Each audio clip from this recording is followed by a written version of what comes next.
Hello, everyone, and welcome aboard the Walt Disney World Transportation System. Please stand clear of the doors. Por favor, manténganse alejado de las puertas. Hey everyone, welcome back to another episode of the Double Dose of Disney podcast. As always, my name is Brittany and I am joined here by my sweet Genie Plus loving husband, Tony. That's me. This week on the podcast, we're talking all about kind of a hot button issue of Genie Plus, specifically at Walt Disney World. We're going to go over what it is, how to use it, and what our experience has been in hopes that whether you are looking to kind of brush up on new tips for your next trip, or if this is your first time going to Disney World, we'll have you covered either way. Yeah, this is a topic that's changed a lot over the years. We're going to talk about specifically where it's at as of October 22nd, 2023.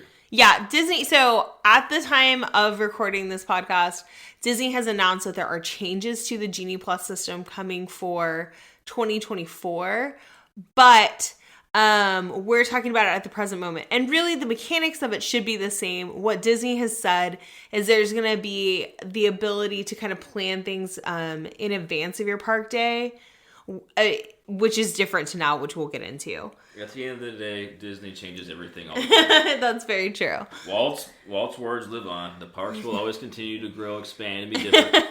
Nothing will ever stay the same. Don't get used to it, but we'll talk about where it's at now. That's true. Yeah, so I guess first up we'll talk about like a little bit of a background on Genie Plus. So Genie Plus was introduced at Walt Disney World in 2021. It was the solution to replace what had previously been Fast Pass before the 2020 closures. As it stands right now, each morning of your park day, you are able to add on Genie Plus.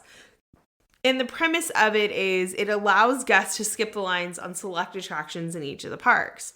The cost of it varies right now per day. We'll get into like what the cost of it is like today as an example, but depending on which park you're attending and the crowd levels, that cost is going to be different. But you'll need to purchase it for each person in your party that is 3 and over. So if you have a toddler or a little one, you of course don't have to worry about that because they of course are free at Disney until they're 3. Disney states that the cost officially begins at $15 a day per person. I haven't seen it at that cost in a long time. $15 a day. Okay, so going into the app, $15 a day is usually Animal Kingdom. It's always going to be the lowest one. Right. The highest one's always going to be Magic Kingdom. Hollywood Studios is actually similar. Like today, the price for the multiple parks you can buy it into all parks is $27, which is always the same as Magic Kingdom. Yeah, so one of the things that Disney, so there's been like different like kind of versions, I guess, of the pricing for it. And when it originally came out, it was one flat cost. Didn't matter if you were park hopping or if you were going to Magic Kingdom or any of the parks. Back in June, Disney made a change to, depending upon which park you were going to, you would buy Genie Plus for that specific park for the day, or if you were park hopping. So like Tony's saying, Magic Kingdom is the most expensive, and Magic Kingdom is always the same price as if you were going to multiple parks in a day. And then it's followed by Hollywood Studios, and then Epcot, and then Animal Kingdom. Epcot and Animal Kingdom are usually pretty similar. Today Epcot's 19 and Animal Kingdom's 17. And that makes sense because there are more attractions to use Genie Plus on at Magic Kingdom and at Hollywood Studios. And then at Epcot and Animal Kingdom, there's less attractions to use Genie Plus on, but there's also less of a demand for it, like less of a necessary need to have Genie Plus. For us, like we talked about in previous podcasts, we personally use this service more in, obviously, Magic Kingdom and Hollywood Studios. Right. More rides. You want to make sure you get as much as you can. So to add on the Genie Plus feature, you'll log into the Disney World app each morning of your park day, and then you can begin making your first ride reservation at 7 a.m. Ride reservations are known as lightning lanes, and that's going to be the physical location you are going to go to at the ride. So let's say you are going to Magic Kingdom and you make a Genie Plus reservation for Peter Pan's flight. When you get to Peter Pan's flight, you'll see at the entrance, there's a standby entrance and there's a lightning lane entrance. You're going to go to the lightning lane entrance because you have a lightning lane for it. I'm saying that to clarify because there's kind of a lot of confusion sometimes on, well, it's Genie Plus, but what is lightning lane and all of that stuff. Then once you have your first ride reservation of the day, After your first reservation has been used or 2 hours after the park has been open for the day, you can add on a second ride reservation. So at 7 a.m., you can make a first ride reservation of the day for Peter Pan's Flight. If Magic Kingdom opens at 9 to the general public, then 2 hours later from that time when the general public is able to enter the park is when you are able to make your second reservation. So you could potentially, quote unquote, stack reservations. If you made that Genie Plus reservation for Peter Pan's Flight at like 1:30, you could add a second reservation for like Big Thunder Mountain at 11. Additionally, with all of this said, within each park, there are select attractions that can be purchased as a la carte attractions, which are individual lightning lanes. So these are going to be like the hottest in demand attractions in each park, and those cost $10 to $20 per person to ride that one attraction. At this time, it is Seven Dwarfs Mine Train, Tron Light Cycle Run at Magic Kingdom, and then over at Epcot, it's Guardians of the Galaxy. At Hollywood Studios, it is Rise of the Resistance, and at Animal Kingdom, it is Flight of Passage. For the individual lightning lanes, you're going to make a specific reservation time when you purchase that one attraction. So, now that we've kind of broken down what Genie Plus is and how to use it, what do we think of it? What do you think of it as a Genie Plus loving guy? It's a must-have. At Magic Kingdom and Hollywood Studios. Yep. Yeah. Those are the two parks. Like it comes down to rides. Right. If you want to ride the most amount of rides, you basically have to utilize this at some point. And for us in Magic Kingdom, we typically don't buy any lightning lanes, do we? I think we just kind of use the park whenever we go to. We had it in the past. With Tron now, we probably will buy. Yeah, we had them before. Because it was Seven Dwarfs Mine Train before. And that's when we typically don't. We can live without. So once our girls get bigger, if it's still a lightning lane, yes, we'll probably buy it. But we buy it for Tron.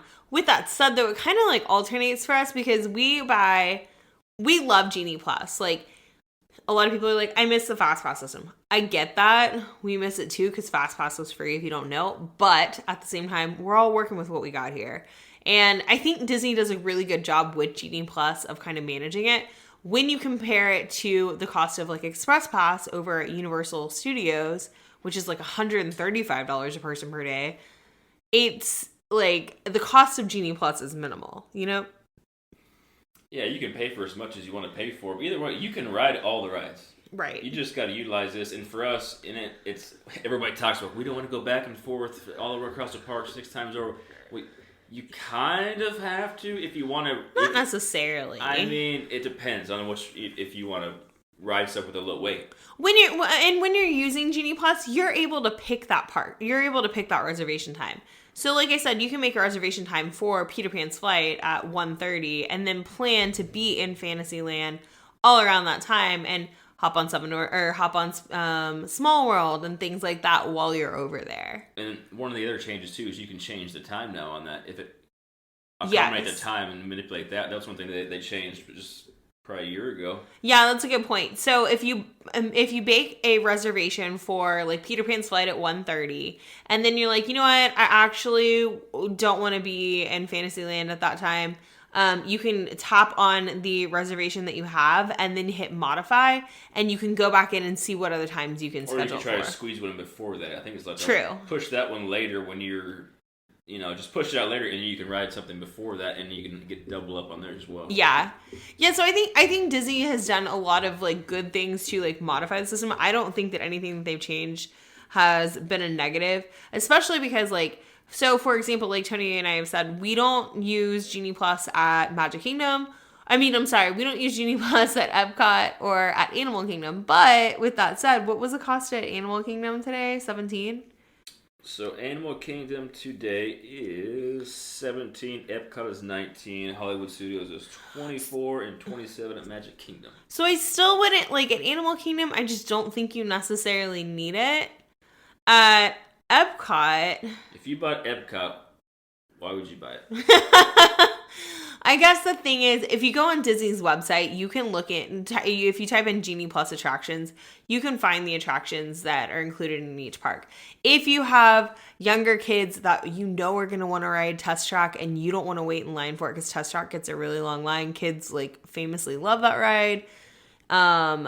If you want to skip the line for that, like maybe Frozen's it's a worth mile it. long every time. True. Remy's can get, because there's not a whole lot. So Frozen and Remy's are both on it there. would make sense because you definitely don't want to go back and forth walking across that park. Yeah, that's true. It makes sense to if you had kids and you want to make sure you get those rides done. Yeah, and the thing is too is like, okay, so we don't use, our experience with it is we don't use Genie Plus at Epcot or at Animal Kingdom. With that said, we always purchase individual lightning lanes at Epcot for Guardians of the Galaxy. Boom. And at Animal Kingdom for Flight of Passage. Going back to Guardians, though, how do you get the most amount of rides for Guardians, and how many times could you possibly ride it in one day? You can ride it up to 3 times. Which we haven't done. We could have. We've done it twice. We've done it twice. We usually buy it, and then we get the virtual queue. The virtual queue for it as well. The third time is if you have after hours for deluxe guests. Right. And we had it one time, like we had made a virtual queue for it, but we were with some friends and we were like, nah, we'll just hang out with them. We ended up riding Remy's and Frozen, and we had no wait for that. So and the drop for that is at 6? Yeah, 6 p.m. Other than that, when we are at Hollywood Studios, if we don't get Slinky Dog first thing in the morning, well, that's basically what we try to do. We try to get Slinky Dog first thing in the morning. Yeah. First ride. At Magic Kingdom, we try to get Peter Pan's Flight, right? At Magic Kingdom? Either, yeah. And then over at Hollywood Studios, we always try to get Slinky Dog. Both of those attractions famously like book up very quickly. And Peter Pan's Flight, if you don't have a Genie Plus reservation for that, the line can get very, very long. So we always try to do Peter Pan's Flight in the morning. Typically, Tony is the one that makes... I think Tony's always the one that makes our Genie Plus really reservations. Never goes down unless you're going to ride it close to or around fireworks at fireworks. Because right now I think it's 100 and right now it's 95 minutes, and that's pretty much standard. And the parks have been really crowded because there's a lot of kids on fall break right now. But yeah, that's a pretty standard wait time. So we typically try to go into, if you listen to last week's episode, I talked about how we start our day at Magic Kingdom by going to Adventureland. We'll like hop on Pirates of the Caribbean or go to Tiki Room. And then our first lightning lane is usually a little bit later because we try to stack them. And it'll be for Peter Pan's Flight. Yeah, usually when we walk in the park, like I said in previous podcasts, we don't rope drop typically. Right. Magic Kingdom currently. So when we walk in, we usually have 2 rides that we have ready to go 30 minutes an hour when we get in there. Yeah. Yeah, we're usually, well, like the park opens at 9. We usually get there at 10. So we can make our second reservation at like 11. But by the time we get on our first ride, our first Genie Plus ride, we already have that second one already booked. The rule with Genie Plus 2 is that you can make another ride reservation for a ride once you have checked in at the checkpoint for individual lightning lane. The touch point? Yeah, the touch point.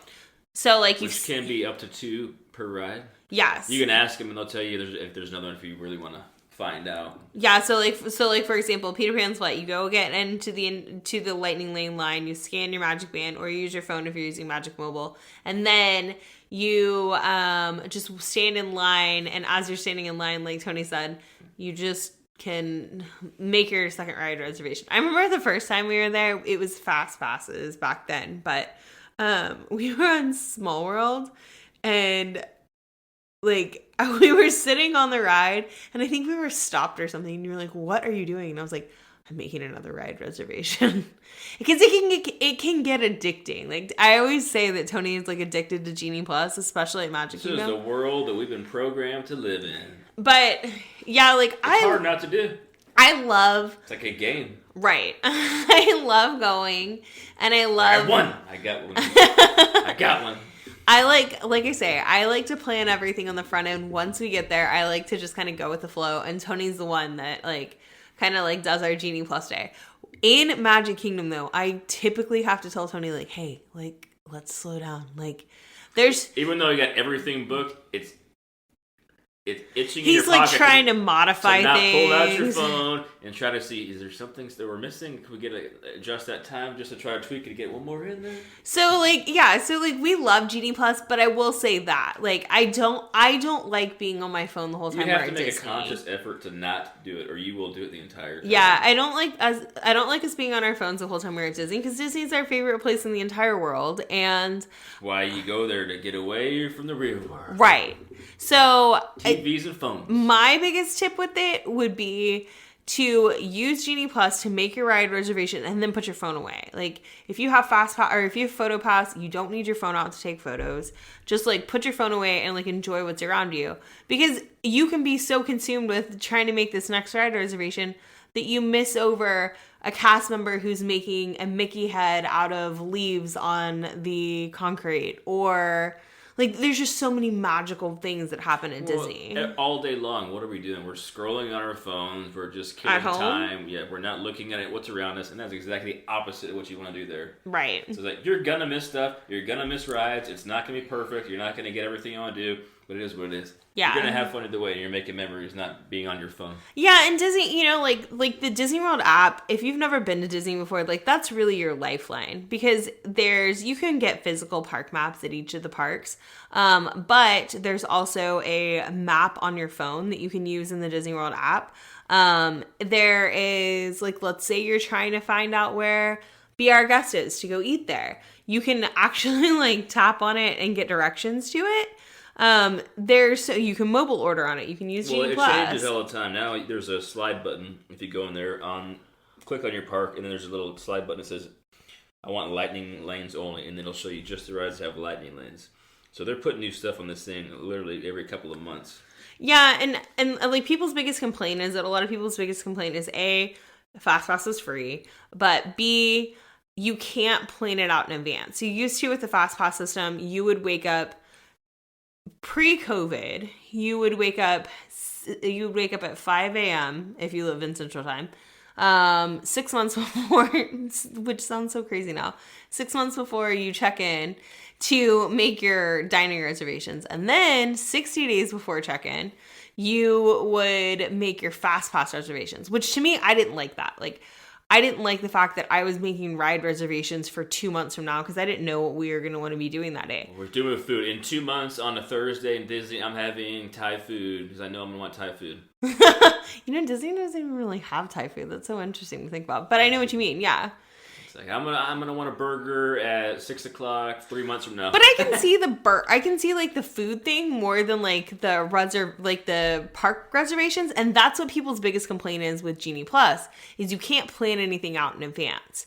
As someone who's a Disney travel planner, I feel like I am more laid back with it now than I used to be, in that, like, why do I want to have all those reservations in advance? But if it's your first trip, I get it. Like, you want to make sure that you get everything in that you can. So Disney has, like I said, is going to be modifying the system to where you can make changes, or you can make plans for your park day in advance of your park day. But that'll be coming for 2024. Well, now they have AI that can plan your day.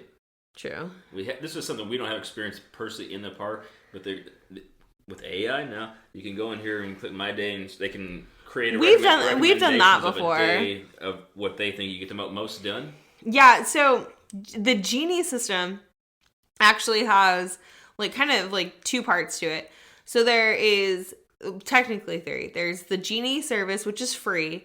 Anybody can use the Genie portion of the Disney World app, and you can go in it and plan out, like, okay, I'm going to be at Animal Kingdom on this day. Of course, obviously right now you have to have park pass reservations, but that's changing for 2024 as well. And then you can put in there your preferred attractions. If you're going to Animal Kingdom, you're not buying Genie Plus, you can still look on the Genie portion of the app, and it's supposed to route you around the park, avoiding wait times. So it's supposed to show you when dinosaurs are supposed to have the lowest wait time and all that stuff. So speaking of wait times, from our experience, what we've learned and what we've seen, are they accurate? I think that depends on the day. So we've seen multiple things. For the most part, well, first thing in the morning when the rope drop happens and all that chaos happens, they're not accurate because they can't tell how many people are flushing into that until 20 minutes or 15 minutes, and then the wait time will be pretty darn close. But we've also seen too that Disney will kind of flush people certain parts of the park. That's what I was going to say. If there's 75% of the people on 10% of the park, they're going to kind of fluctuate things on the apps to kind of make you go kind of scatter at the park a little bit. But for the most part, the times are pretty close. There's nothing that's way off. I mean, if it's way off in our Disney critiquing style, it's like 10 minutes. Yeah, I agree. I've seen some people say that like the wait times have been very skewed, but like Tony said, I think that a lot of times that's if, for example, Pirates of the Caribbean, we hopped on Pirates of the Caribbean one time, there was no wait time because the attraction had been down. We just got in the standby wait for it, and there was no... That was planned. That was a pro tip plan. Don't skip over. That was strategic. It was down, folks. It was down. We hung it. You can do it. Hang out a little bit. Sometimes it comes up right away, and we got lucky. We were about 5 or 10 minutes of just hanging out in that area. It came up. Walk right on.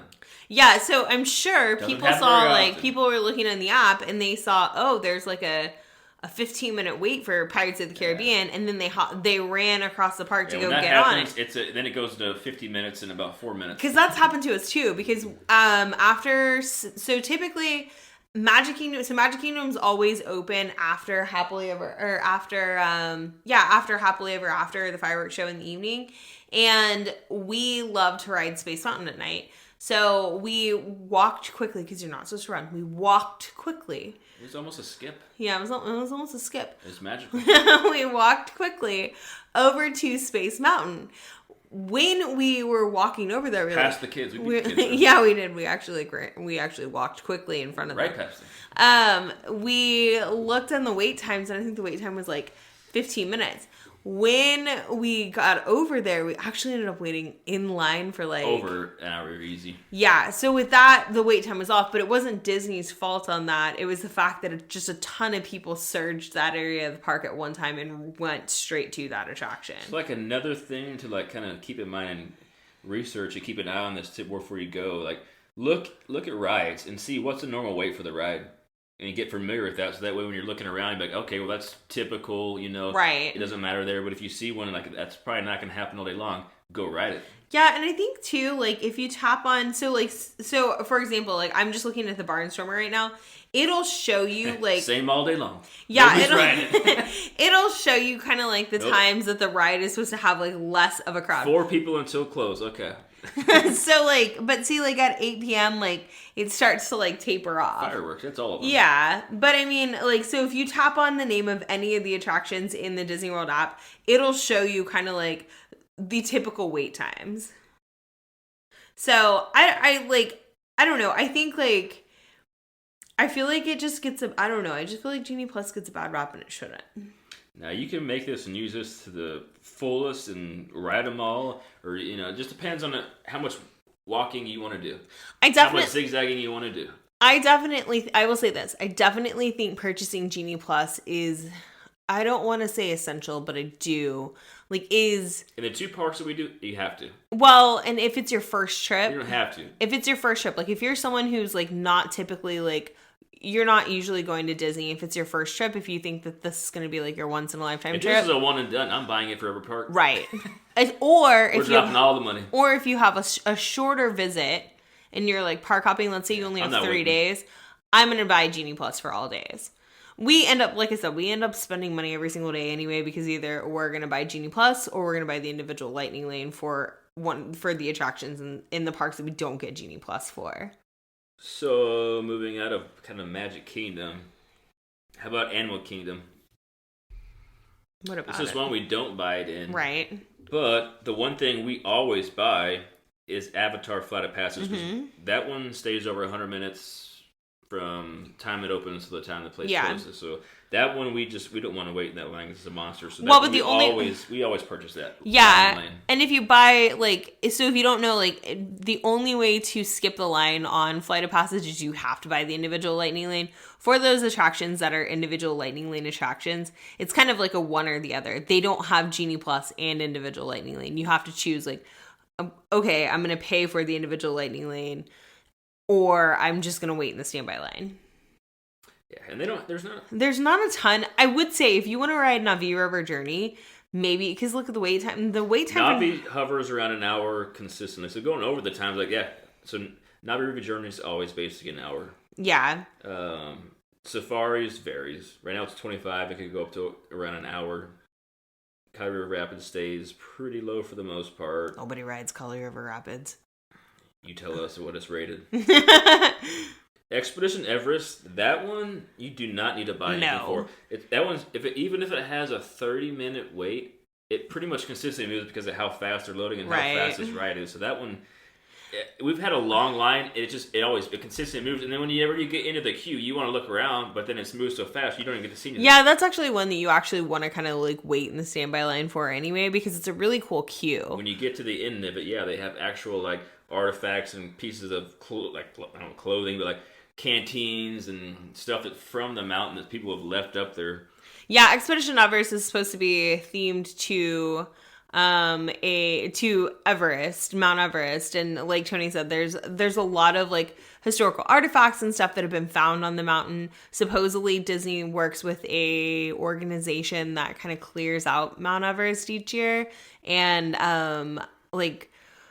dry bags and sleeping bags and all kinds of things like that are actually in the queue. It's really cool. So you kind of want to wait in line for that one. And then last but not least, the Dinosaur. Dinosaur now is only 10 minutes away. That one we have bought before. Sometimes it gets up there, but we like it. One day it'll be gone. Indiana Jones. Yeah, Dinosaur is supposed to be being rethemed to Indiana Jones. Eventually, which will make us sad because we love Dinosaur as it is.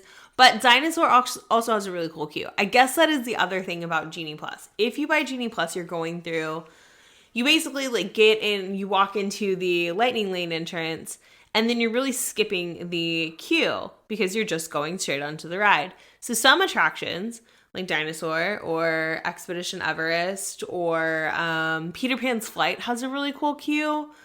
You miss those queues. You miss like Peter Pan's Flight has kind of an interactive queue in parts. You miss those things because you're just going straight onto the ride. But it's a give and a take. Do you want to stand in the queue to experience it and wait in line, or would you rather have more time to ride rides? If it's your first time to Disney, if it's going to be like maybe a one and done trip for you, skip the line. Well, I think that's how we navigate sometimes. Like, we haven't even seen this queue before, so we're not going to buy a lightning lane because we actually want to see what it looks like. And, once you know what's in it, you want to look at it all. You don't another just queue, jump on it and be done. Yeah, another queue that we love, too, is Big Thunder Mountain because it's really fun inside. Big Thunder Mountain's queue outside is miserable because you have to wait in the sun. But once you get inside, it's really fun. So that's another one that, like, is a really fun queue, too. Moving to Hollywood Studios. So we usually buy it on Hollywood Studios. Yes. There's a couple of rides that never go down. And a couple that you can buy. Say Rock and Roller Coaster kind of never goes down, right? That's 100 minute. That's one that we typically will buy, or not buy, we'll get a lightning lane for. Slinky Dog, we say we like to get one first thing in the morning and try to get that one just right out of the gate. Star Tours, usually say it's pretty low. You can kind of walk on that one. Rise of the Resistance, we have purchased in the past. Individual lightning lanes for.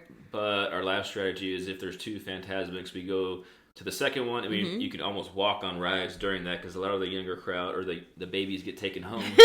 So night, and the second one, so that's you can always... That's going to be our babies. Mm-hmm. Hey, the story's going to change. Toy Story Mania. That one hovers around an hour. Do you think it's consistently an hour? Or do you think it's... I was going to say 45 minutes, yeah. It usually doesn't get any more than that. Yeah, really anything in Toy Story Land. Like, what about Alien Swirling Saucers? The line... we love Alien Swirling Saucers. If it's over 25, just wait. Yeah, I was going to say, that one typically drops down. But Toy Story Mania and Slinky Dog never really do. What about Tower of Terror? Tower of Terror is... Right now, you can still buy lightning lane for $7.25. It's an 85-minute wait. This one varies, too. It goes down a lot as well. Yeah. So that one's kind of... You can do whatever. Most likely, you can get down it either way. We've ridden Tower of Terror once. Like, that's when you want to see thrill the rides, queue, though, but too. Yeah, that's true too. So if you haven't done it, just wait in the line and look at the whole entrance and all the way through. When we went on Tower of Terror, was Genie Plus around then? And did we have a lightning lane for it? Or did we wait in the standby queue? We've only done it one time. I know, and I don't remember what trip it was. So, folks, another tip. Don't listen to what everybody says about rides again. We always talk about this. We didn't ride Tower of Terror 2-3 trips. Yeah. Because we were scared. Yeah. We were scared. And then we rode it, and we were still scared. Like I said, you've got to ride everything at least once. Okay, so Tower of Terror, like... We don't like the drops. Straight drops. Yeah, like, so... Gut churning. A backstory for me on Tower of Terror is when I went to Disney with my family when I was younger, my brother, my mom, and I, like, waited while my dad rode Tower of Terror, and the line for it was, like, hours long. Like it is now, it's 85. Yeah, and I feel like it was like a 3-hour long wait. Maybe it wasn't. Yeah, but I think my mom took us to Brown Derby, and we went and ate because my dad was in line forever, and my brother was so worried about my dad, and my dad swears that is like his favorite ride. Like, so when we first started going to Disney, he was like, "Do you ride Tower of Terror?" And I said, "No." And he was like, "You've got to ride Tower of Terror. You've got to ride Tower of Terror." So we were like, "Okay, Dad, we're going to ride Tower of Terror." So we rode Tower of Terror, and the whole time I was like clenching on for dear life because it's a free fall. Oh, I was double well, it's not a free fall, but it feels like a free fall. It's not a free fall because it pulls you faster than gravity. Yeah. But the queue, like Tony said, the queue for that one is really cool. What we said going into that, I said, I'm riding this ride. I'm going to see the queue no matter what. Even if it's just one time we're riding this thing, we are doing it. And the intimidating thing about Tower of Terror... high school girl. Yeah, the intimidating... So get photo pass so you can get those pictures. The intimidating thing about Tower of Terror is, like Tony said, the ride actually... So, when Disney Imagineers were creating the attraction, they were like... They wanted to work with an elevator company, but they're like, hey, we need you to do the opposite of what your company does. Like, so we want an elevator that falls. Give us the shaft and give us a big oversized elevator and we'll do the rest. Yeah, and then they realized, like, and they wanted it to pull you down faster than gravity, so that's how fast you're falling. But the biggest thing with Tower of Terror is that Tower of Terror actually has a randomized like sequence, so you never have the same like drops. So that's what's intimidating about it. Yeah, there's nothing you can expect. No, and the first time we got on it, we like got on, and Tony was sitting up against the back cage. Row, I had hands in the cage, hands in the rail. And I'm sitting in the middle, and there's a British guy that was sitting next to us, and he was like, "Oh, is this your first time?" And I said, "Yeah." And I was like, "We're really nervous."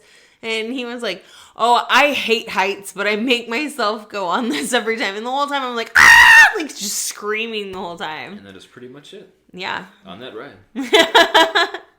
So moving on this, you can also use all these for shows. You can even do Fantasmic. You can. No, you can't. No, you can't. You can't. Frozen. You can do it Frozen. We've never used it for any of the shows. You don't have to. No, and like, I guess Indiana Jones is closed right now. You can use it for the shows. Like, you can also use it for character meet and greets. Like, to meet Mickey at Town Square Theater in Magic Kingdom, or meet Minnie at Red Carpet Dreams in Hollywood Studios. There's a lot of different character meet and greet locations that you can skip a line for, so that could be a good use of it too, depending on the day. Most of the time, you can find time to meet the characters. It's not like a long wait, but if you happen to be there on a busier day, then definitely like consider that. Also, the other thing is, if you're going to Disney around the holidays, would you buy Genie Plus for every park? Even Animal Kingdom, because like the wait times are gonna shoot up because of the holidays, but then also the prices go up. Still do for the same two parks, and I don't know. I don't think Animal Kingdom would ever be a need for it. True. And I think a lot of people even skip that park or the half day park thing. I'm making a face. Either way, Epcot. That's where we're going next. In the Epcot, I mean, there's so much on here, but most of it is the shows on here. But if you they're mostly the shows and the land pavilions. Yeah, and I guess, like, one of the things you can also do is when you're going, so let's say you are at Disney the week between Christmas and New Year's, and you're like, you know what, I don't want to buy Genie Plus for Epcot and for Animal Kingdom because I don't think I'm going to need it. If you show up to Epcot and you see that the wait times are like 110 minutes for all of the attractions, you can always buy it once you're in the park. You don't just have to buy it at 7 a.m. You can buy it anytime throughout your day. You just can't stack them if you do that. Yeah, I guess you can't stack them. Well, I guess you could still schedule them for later or something like that. But I'm saying, like, you could still bypass the lines if you want to. Yeah, we've never done that because we just know which ones we want to. But yeah, Right. it's a good thing to know that you still could buy it. You can buy it halfway through your day. Yeah, so in Epcot, I mean, there's only, continuing ad rides now, but so we do Guardians. We usually get that one twice. Ride that one twice. And I could see getting this one too. Like if you go at the main entrance and you're passing Spaceship Earth, that's a mile-long line every single time. So that would be good to have if you didn't want to come back to that area. Right. Because right now it's a 10. At the end of the day, it's a 5 to 10 minute all day long because everyone's in the back with all the food and everything. So this one stays low. But when you're walking in, if you want to get all these done, soaring over California, seas with Nemo, everything in front there, Mission Space, and you didn't want to come back, I could see getting it. You can fit everything in there because everything is crazy in the morning there. Yeah. Unless you do it in reverse order and come back later in the day, which we've done a few times. And the thing that I like about Genie Plus rather than FastPass, when you used to make reservations for FastPasses like 60 days before you got there, you could only choose, like, each of the attractions was broken up into a different tier. So there was like tier 1 attractions, tier 2 attractions, tier 3 attractions. And you could make a FastPass reservation for one of each tier. So it was kind of hard because, okay, at Magic Kingdom, you could make a tier 1 attraction, and let's say you chose Big Thunder Mountain, but you also wanted Space Mountain. You couldn't do that. So with this, you're able to kind of like, are you able to walk into the park having 3 reservations for the day? No. But at the same time, you're also able to make these ride reservations easier, if that makes sense. I think the thing that people don't like is, like, if you don't want to use the Genie Plus system, sometimes if you're waiting in that standby line, people can, like, for example, on on Pirates of the Caribbean, they tend to, like, have, like let all the Genie Plus people go in front of the standby line. So that can make the standby line longer, but it just is what it is. If you're in the standby line, when you go in, say, the 30 minutes, and you walk in, and the time changes 5 minutes, so we see, like, a lightning lane come through, and here comes 48 people, like... Right. That time is not accurate anymore. Because it shifts so much now because you can drop lightning lanes. People can shift times, so maybe it's not as accurate anymore. But for the wait times? Yeah, because you can move stuff now, too. Yeah. So I can see how it's not, as spot on, but for the most part, they're close. But yeah, that's the most annoying thing when you're actually like, okay, cool, we got a solid 30 minutes. And, there's 87 people. Well, we might as well get a Coke or something. We're going to be here an hour.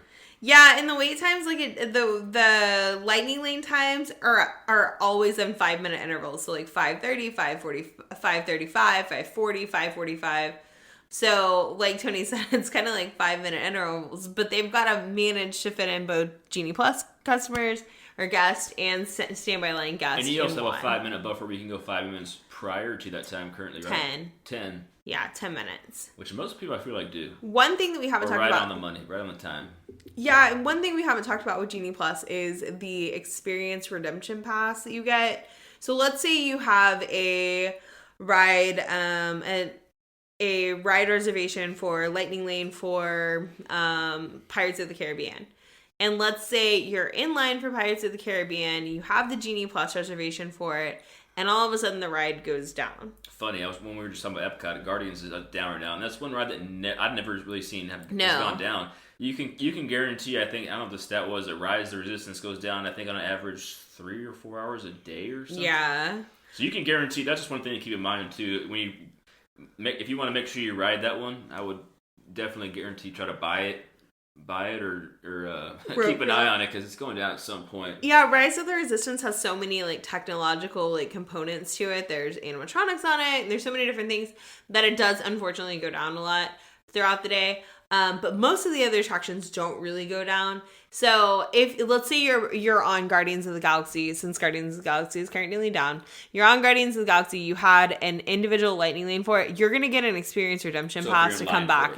Right. If you're in line for it or if you're on the ride itself. Oh, and both, okay. You're going to get an experience redemption pass on your like Magic Band or in the Disney World app to be able to use for any other attraction in the park throughout the day. With the exception of, let's say you're on Peter Pan's flight and it goes down. That doesn't happen, but let's say it did. You're not getting Tron.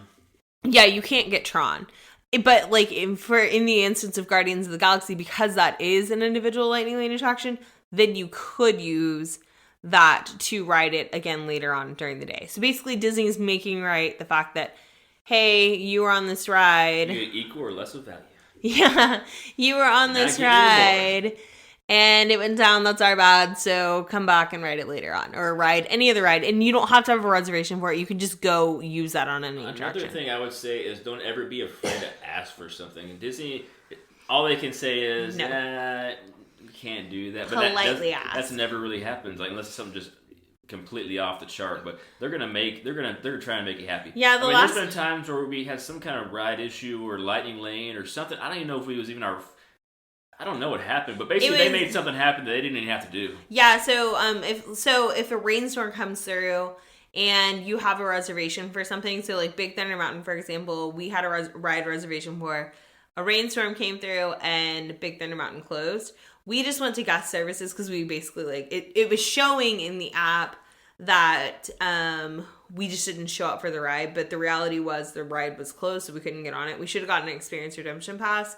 We just went over to guest services, which is any of the blue tents in the park, and those cast members were like happy to like override that and make a ride reservation for us later in the day. Yeah, so if you need a Lightning Lane and you don't have one, just go ask them. All they can say is no. Just try it once. I mean, you may get something for free. Yeah. Yeah, on our first... Kidding. If you didn't have it, they're probably seeing you're not going to get it. No, like you can't get something for free like that. Don't listen to Tony. But you can you can politely ask if like there was an error in the system or something like that, and they're more than happy to accommodate. They're so used to seeing it all day, every day. It's nothing new. So I mean, with that said, too, a lot of times you can also, let's say you make a ride reservation for Big Thunder Mountain, you kind of have a 10-minute window like before or after to get in line for it. That's Disney's official policy. The reality is they will probably let you on to the attraction past that 10-minute window. So if you're like 20 minutes late or something like that, they'll probably let you on for it. The only ride that they're very much sticklers about it is Tron, because people try to kind of like push the wait time on Tron to be able to get on there like in the evening time. It's supposed to be a cooler ride to ride it in the evening. So that's the one that like, hey, this is the cutoff. You missed it. I know. You know, we know, now you all know. Yeah, now you all know. So that's what we got, folks. Yeah, so hopefully we've like provided some tips for you for your next trip to Walt Disney World on using Genie Plus, whether you've been a million times and you've used it in the past or you're going for the first time. But that's going to do it for this week's episode. And as always, please be sure to give us a follow at the Double Dose of Disney podcast on both Instagram and TikTok to keep fun rolling. And please leave us a rating and review on your favorite podcast platform. That goes so far to help us continue growing our audience. So we will see you right back here next week. See ya.